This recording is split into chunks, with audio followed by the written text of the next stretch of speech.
In today's video, I'm going to teach you how to add hanging indents in Google Docs. If you're working on a bibliography, a references page, or any list of citations, a hanging indent is a really useful formatting tool to know. A hanging indent means the first line stays aligned to the left, while the lines underneath it are pushed slightly to the right.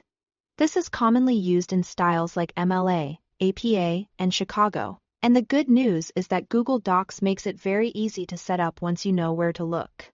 To get started, first select the text you want to format. You can highlight just the specific paragraphs or citations that need the hanging indent. If you want to apply the formatting to your entire document instead, you can use the keyboard shortcut Ctrl and A on Windows, or Command and A on a Mac, to select everything at once. Make sure you only select the text you actually want changed, because the formatting will apply to whatever is highlighted. Once your text is selected, go to the top menu in Google Docs and click Format. From there, move your cursor over a line and indent, and then click Indentation Options.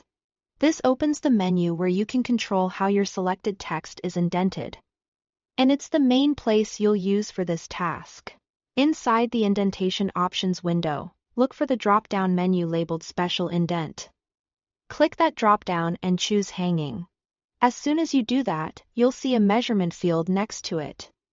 Make sure that value is set to 0.5, which represents half an inch.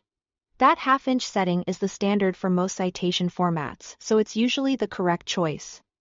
If the number is already there, you can leave it as is. If not, simply enter 0.5 before moving on. After that, click Apply. Google Docs will instantly update the selected text and turn it into a hanging indent. You should now see the first line of each selected paragraph flush with the left margin, while the following lines are indented inward. If your formatting doesn't look right at first, double-check that you selected the correct text before opening the indentation settings.